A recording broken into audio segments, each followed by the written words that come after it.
কাজের বিনিময়ে খাদ্য। বর্তমান সরকারের 40 দিনের কর্মসূচিতে টাকা আত্মসাতের অভিযোগ উঠেছে খুলনা যশোর জেলার বিভিন্ন থানার ইউনিয়নগুলিতে।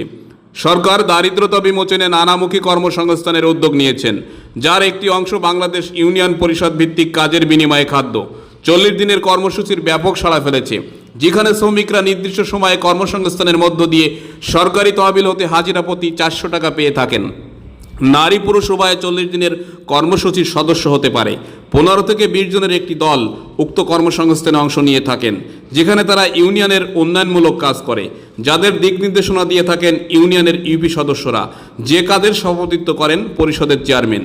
কর্মসূচিতে অংশ নেওয়া প্রত্যেক শ্রমিক একটি আইডি বা নিজস্ব সিম কার্ডের মাধ্যমে টাকা উত্তোলনের সুযোগ থাকে, যে ব্যাপারে শ্রমিকদের সাথে কথা বললে অনিয়ম ও টাকা আত্মসাতের অনেক তথ্য পাওয়া যায় ইউপি সদস্য ও উপজেলার কর্মকর্তাদের বিরুদ্ধে। আমার নাম আছে মমিন আখুনজি। ও আচ্ছা, আপনারা এই কাজের বিনিময়ে খাদ্য এই যে 40 দিনের কর্মসূচিতে কাজ করতেছেন না? হ্যাঁ, 40 দিনে কাজ করতেছি। আপনাদের দলের সদস্য কতজন? আমার দলের সদস্য 14 জন। 14 জন।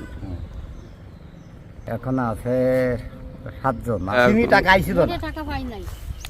গতবার? হ্যাঁ, কতদিন কাজ করেছিল মেলা? ও ধরেন 7,000 টাকা মার গেছে এই দিন। এটা মেলার নাম কি? হালিমা। 7,000 টাকা মার গেল। এই তখন কি সিম কার্ড হয়েছিল তার? হ্যাঁ, সিম কার্ড ছিল কার কাছে? সিম কার্ড ছিল কার কাছে? ওই মেম্বার কাছে ছিল। কিন্তু আপনারা সেটা বলেননি যে হালিমার যে টাকাটা মার গেল, হ্যাঁ, সেটা টাকাটা কোথায় গেল? ওই টাকাটা ওর মনে হয় সিমি ঢুকিনি। সেমি ঢুকিনি? সে টাকাটা এক চালানে ঢুকিলো, হ্যাঁ? দ্বিতীয় টাকা ঢুকিনি। প্রথম চালানে ঢুকিলো, দ্বিতীয় চালানে ঢুকিলো না। আপনি যে এত কষ্ট করলেন, এই যে মাথার গাম পায়ে ঝরিয়ে এত কষ্ট করে ই করলেন, সেই 7,000 টাকা কে খাইলো আপনার টাকাটা? তা বলতে পারবো না। এখন সিম কার্ড যে নিয়ে নিল, সিম কার্ড নিয়ে কি আসলে ঠিক আছে? আপনি কি বলেন? না, আমার কাছে কোনোদিন ঠিক না, কারণ এটা তো পার্সোনাল আপনার। হ্যাঁ, আমাদের এটা তো সরকার আপনাকে দিয়েছে। হ্যাঁ, ব্যক্তিগত। সেই সরকার আপনাকে দেওয়ার পরে পার্সোনাল সিম কার্ড কেন মেম্বার নেবে? নিলে এই নিতে আমরা ওই যে তো টাকা দিয়ে নিয়ে আসছি। আমরা কিন্তু 10 জন মানুষ আজকে 10 জন কাজ করছি। 14 জনের মানুষের টাকা মানে উঠেই আর 4 জনের মাসের টাকা গায়েব হয়ে যাবে। ওই গায়েব হয়ে যাচ্ছে, ওইখানে দিয়ে আসছি। আমাকে দিলে আমরা পাও না, ঠিক আমরা পাইয়ে যাচ্ছি। ধরেন তো দিয়ে একজন আসে না, ওই টাকাটা ওই মেম্বারের ঘুষ দিয়ে তাই উঠে নিয়ে আসছি। এ ব্যাপারে ডুমুরিয়া উপজেলার 2 নং রঘুনাথপুর ইউনিয়নের 1 নং ওয়ার্ডের ইউপি সদস্য ইকবাল মাসুদ বাবলু, 2 নং ওয়ার্ডের ইউপি সদস্য অমিতেশ বালা মিলন, 3 নং ওয়ার্ডের ইউপি সদস্য তুষার মল্লিক সহ 4 নং ওয়ার্ডের ইউপি সদস্য মুজাহিদুল ইসলামের বিরুদ্ধে 40 দিনের কর্মসূচির টাকা আত্মসাৎ সহ সিম কার্ড নিজেদের হস্তগত করার অভিযোগ পাওয়া যায়, যে ব্যাপারে ডুমুরিয়া উপজেলার প্রকৌশলী আশরাফের অফিসে টাকা ঘুষ না দিলে বিল উত্তোলন হয় না। প্রকৌশলী আশরাফ ও নির্বাহী অফিসারের কথা উঠে এসেছে উক্ত দুর্নীতির তালিকায়। টাকা খরচ হয়েছে এই যে কয় টাকা খরচ হয়েছে? মেম্বার করে এবার করে 10,000 টাকা দিছি। মানে এই 14 জন মিলে 10,000 টাকা খরচ হয়েছে। হ্যাঁ, সেটা উপজেলা দেওয়া লাগিছে। উপজেলা দেওয়া লাগে। কেন দেওয়া লাগিছে? ওই তোমাকে টাকা আসছে ঘুষ দিয়ে লাগিছে। হ্যাঁ। ঘুষ না দিলে আপনাদের আইডি হবে না বা আপনারা টাকা পাবেন না। ওই টিওনারে দিতে হবে, আপনার ইঞ্জিনিয়ার আছে ইঞ্জিনিয়ারে দিতে হবে, আবার আর একটা কি কয় একজনকে আরেকজনকে মানে আর একজন কি কই তো মনে থাকে না, একজন পিআইও দিতে হবে। মানে সবাইকে না দিলে, টাকা না দিলে আপনি আমাকে টাকা আসে না, কর্মসূচিতে কাজ করতে পারবেন না। আমাকে টাকা আসে না। টাকা আসে না? না, মানে ঘুষ দিতে হবে তবে টাকা আসবে। হ্যাঁ, ঘুষ দিতে তাই টাকা আসবে। তো এ তো আপনাদের ন্যায্য টাকা, আপনাদের কষ্টের আমাকে টাকা। কষ্টের টাকা, তাই সেই টাকা কেন তারা নেবে? তাই জিজ্ঞেস করতেছি আপনার কাছে, এইটুখানে আমার কাছে অনুরোধ, তা আপনার যাতে এই জিনিসটা যাতে না হয় সেই কাজটুকু। মাথার গাম পায়ে ফেলে যে কষ্ট করেন, সেই টাকাটা তারা কেন নেবে? তারা নিচ্ছে, আমাকে কিছু না দিলে আমরা দেবো না, মানে আপনাদের টাকা দিবে না, দেরি হবে। আর 40 দিনে টাকা যদি 3 মাস পরে টাকা আসে, তাহলে আমরা গরিব মানুষ আমরা কি করে খাবো? 40 দিনের কাজের দুর্নীতি ও অনিয়মের ব্যাপারে রঘুনাথপুর ইউনিয়নের ইউপি সদস্যদের সাথে মত বিনিময় কালে। নমস্কার, আমি অমিতেশ কুমার বালা। আমার ওয়ার্ড কৃষ্ণনগর 2 নম্বর ওয়ার্ড।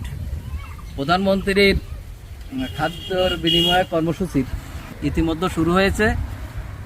টোটালি এখন পর্যন্ত 14 দিনের মতো কাজ শেষ হয়েছে। আমার ওয়ার্ডে লেবারের সংখ্যা আছে 16 জন। আমি সবসময় চেষ্টা করি যে 16 জন উপস্থিত থাকার জন্য। এখানে আমার যে লেবার, আমি বলতে পারি 2 নং রঘুনাথপুর ইউনিয়ন পরিষদের যে কাজ হয় টোটালি আমার কৃষ্ণনগর ওয়ার্ডে যেরকম কাজ আমার মনে হয় না অন্য ওয়ার্ডে কোথাও হয়। 40 দিনের কর্মসূচিতে অংশ নেওয়া অমিতেশ কুমার বালার ওয়ার্ডের শ্রমিকদের সাথে কথা বলে জানা যায়, সিম কার্ড কোথায় আপনার? মেম্বার কাছে। কি কাজ করতেছেন আপনি? 40 দিনের যে কর্মসূচির কাজ, এটা আসলে হতদরিদ্রদের কাজ। এখানে প্রধানমন্ত্রীর নির্দেশনা মোতাবেক করার নিয়ম আছে, ঠিক সেইভাবেই আমরা কাজ করাচ্ছি এবং এতে কোনো আপনার দুর্নীতির কোনো সুযোগ নাই। উক্ত অনিয়মে প্রকৌশলী আশরাফের নিকট জানতে চাইলে শ্রমিকদের টাকা উত্তোলনে সিম কার্ড ইউপি সদস্যদের নিকট রাখা আইনিভাবে কতটা বৈধ? এই আশরাফ হোসেন ডুমুরিয়া উপজেলা। তবে এটা ইনশিওর করা যায় যে সিম কার্ডে, উনি আমাকে বললেন যে সিম কার্ডের ব্যাপারটা হলো স্ব ইচ্ছায় অর্থাৎ ব্যক্তির কাছে সিম থাকবে এবং তাদের অনুকূলে আমরা এই টাকাগুলো দিই। এক্ষেত্রে কারো কাছে এককভাবে সিম থাকা প্রশ্নই ওঠে না বা কেউ রাখতে পারবে না। এক্ষেত্রে যারা আমরা এখান থেকে যেহেতু এটা গভর্নমেন্ট G2Bর পদ্ধতির মাধ্যমে হচ্ছে, তার এখানে কারোর ওই সিম রাখার বিধান নাই। ইউপি সদস্যদের নিকট শ্রমিকদের টাকা উত্তোলনের সিম কার্ড কিভাবে কেন রাখা হয়েছে সে বিষয়ে জানতে চাইলে শ্রমিকরা যা বলল, এই যে সিম কার্ড আপনি সবার কাছ থেকে নিয়ে মেম্বার কাছে দিয়েছেন, যেহেতু আপনি সর্দার নাকি? হ্যাঁ, আমি সর্দার। এই পার্সোনাল সিম কার্ড কি মেম্বাররা নিতে পারে? আপনি কি জানেন?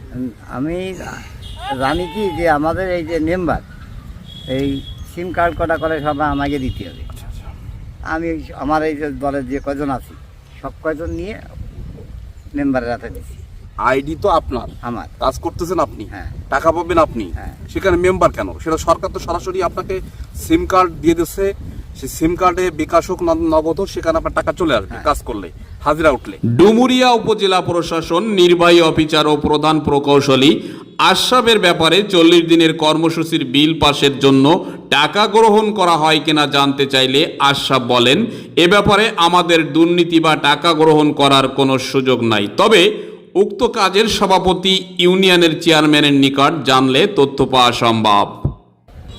2 নং রঘুনাথপুর ইউনিয়ন পরিষদের চেয়ারম্যান মনোজিৎ বালার নিকট 40 দিনের কর্মসূচির ব্যাপারে জানতে চাইলে তিনি বলেন, উল্লেখ করে বলতে পারবো না, ইউপি সদস্যরা এ ব্যাপারে বেশি ভালো জানবেন। তবে আমি তদন্তের মধ্য দিয়ে যতটা জানতে পেরেছি, যে কাজের মধ্য শতভাগ স্বচ্ছতা নাই।